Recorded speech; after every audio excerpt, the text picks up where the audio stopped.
ਵਾਹਿਗੁਰੂ जी का खालसा वाहिगुरु जी की फतेह। सिख परिभाषा में साहिबजादे गुरु के पुत्रों को बोला जाता है।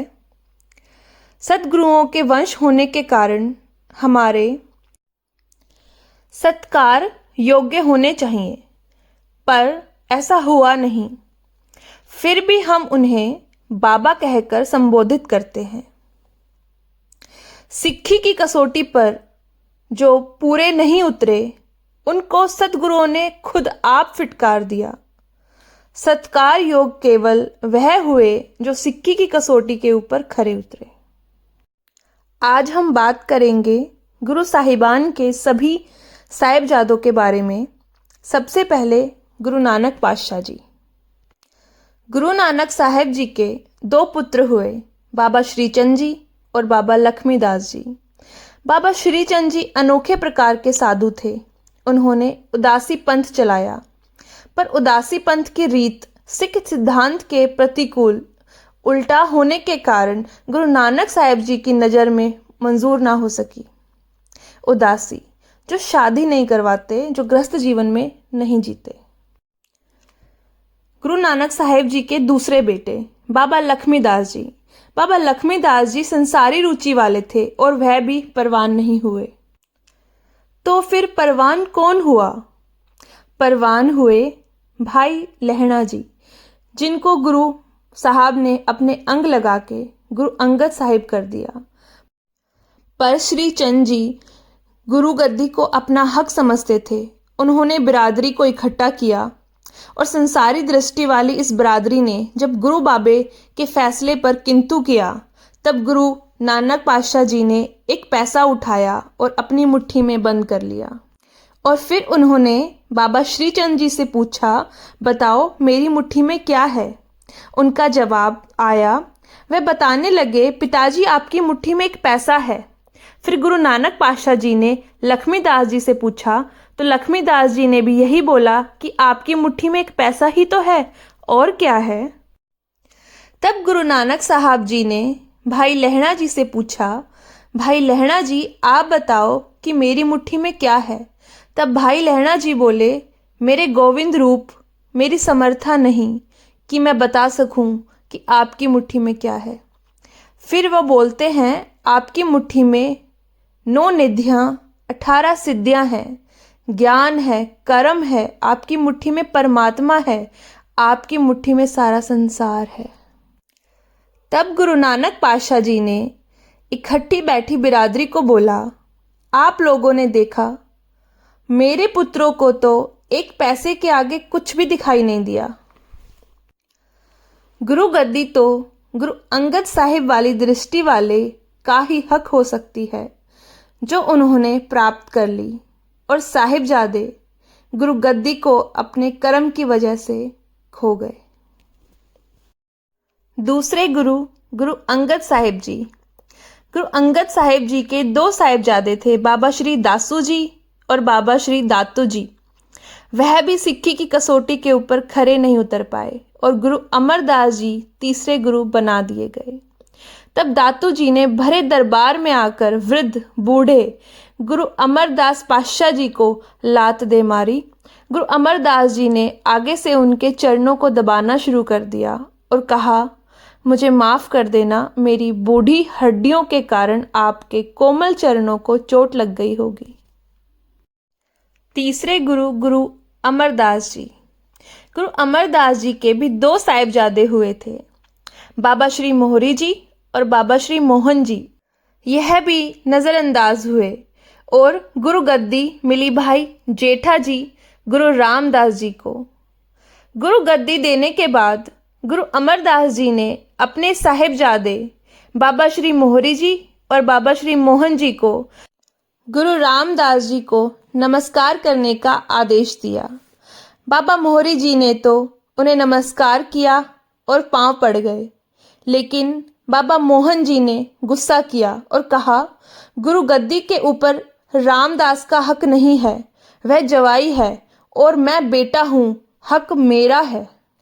तब गुरु अमरदास जी ने उत्तर दिया, इस गद्दी पर किसी का दावा नहीं है, किसी का हक नहीं है। यह सचखंड की होती है। इस पर जिसका हक होता है वो इसको पा लेता है। चौथे गुरु गुरु रामदास जी। गुरु रामदास जी के 3 साहिबजादे हुए, बाबा श्री पृथ्वीचंद जी, बाबा महादेव जी, बाबा श्री अर्जन देव जी।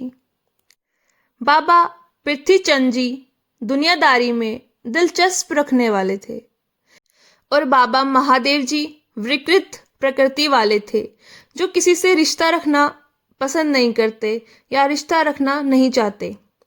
और श्री अर्जुन देव जी आज्ञाकारी थे। सिहारी मल जी के बेटे की शादी में शामिल होने के लिए गुरु रामदास जी ने अपनी जगह किसी बेटे को भेजने का संकल्प बनाया। तो बाबा पृथ्वीचंद कहने लगे, आपको तो पता ही है, सारा हिसाब किताब और लंगर का इंतज़ाम आदि मैंने संभाला हुआ है। अगर मैं चला गया तो आपको मुश्किल होगी।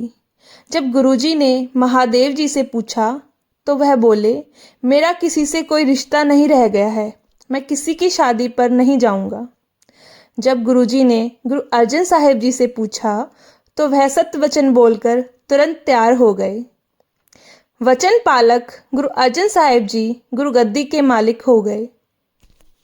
मगर अभिमान में आए बाबा पृथ्वीचंद जी साड़े की आग में जलने लगे। उन्होंने कई तरह से गुरु अर्जन साहिब जी को दुख पहुंचाने के यत्न किए, मगर शांति के पुंज गुरु जी कभी अपने माथे पर क्रोध नहीं लाए, ना ही शिकस्त लाए। धन धन गुरु अर्जुन पातशाह जी के एक ही साहिबजादे हुए, जिनका नाम बाबा श्री हरगोबिंद साहिब जी था, जो कि आगे चलकर गुरु गद्दी के मालिक भी बने। धन गुरु अर्जुन पातशाह जी को साहिबजादे श्री हरगोबिंद साहिब जी की प्राप्ति बाबा बुढ़ा जी के आशीर्वाद से हुई। उन्होंने कहा, आपका बेटा एक महान योद्धा होगा और वह अत्याचारी के सिर को कुचल देगा। बाद में छठे गुरु मीरी पीरी के मालिक गुरु पातशाह जी बने। धन गुरु हरगोबिंद पातशाह जी के 5 साहिबजादे हुए, बाबा गुरदित्ता जी, बाबा सूरजमल जी, बाबा अणी राय जी, बाबा त्यागमल जी, बाबा अटल राय जी। बाबा गुरदित्ता जी उदासी बन गए और बाबा सूरजमल जी और बाबा अणी राय जी दुनियावी रुचि वाले निकले। बाबा अटल राय जी छोटी उम्र में ही अपने मरे हुए मित्र को दोबारा जीवित करने की करामात करके पिता गुरु के गुस्से का कारण बने और प्राण त्याग गए। बाबा त्यागमल जी, जिनको जंग में जोर दिखाने पर गुरु हरगोबिंद पातशाह जी ने प्रसन्न होकर तेग बहादुर का खिताब दिया, वह बाद में 9वें गुरु हुए। मगर हरगोबिंद साहिब जी के बाद गुरु गद्दी उनके पोते बाबा गुरदित्ता जी के सुपुत्र श्री हर राय जी को मिली। बाबा गुरदित्ता जी हरगोबिंद पातशाह जी के पहले पुत्र के पोते गुरु हर राय जी थे। पंजाबी में तेग तलवार या कृपान को कहा जाता है। 7वें गुरु गुरु हर राय पातशाह जी। गुरु हर राय जी के 3 साहिबजादे हुए, बाबा धीरमल जी, बाबा राम राय जी, बाबा श्री हरकृष्ण जी। बाबा राम राय जी करनी वाले थे, पर औरंगजेब की खुशनुमाई हासिल करने के लिए गुरु ग्रंथ साहिब जी के अर्थ बदल बैठे, जिस पर गुरु हर राय जी ने उनसे कभी बात न करने का फैसला कर लिया।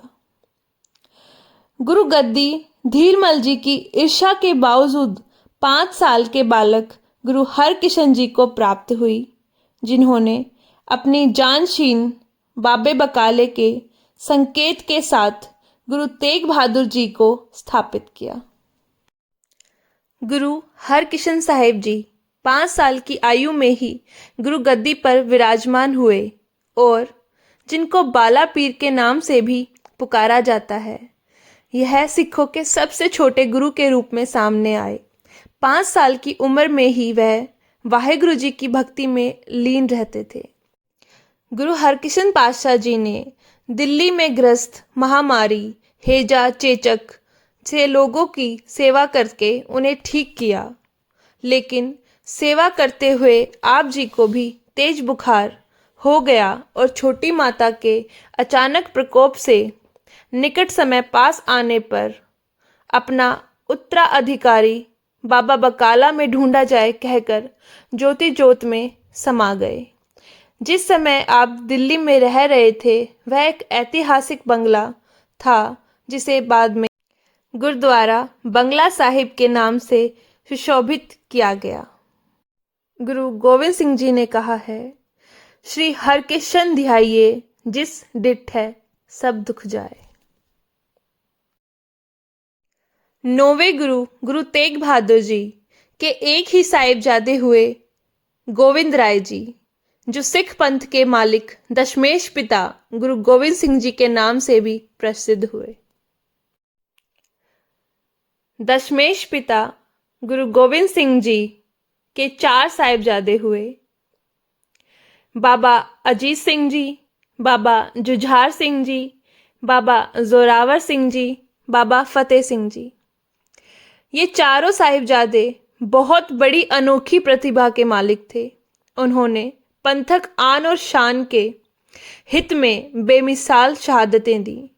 इन चारों साहिबजादों को सारा सिख पंथ रोजाना अरदास में श्रद्धा व दुख भरे मन से याद करता है और हमेशा करता रहेगा। वाहेगुरु जी का खालसा, वाहेगुरु जी की फतेह।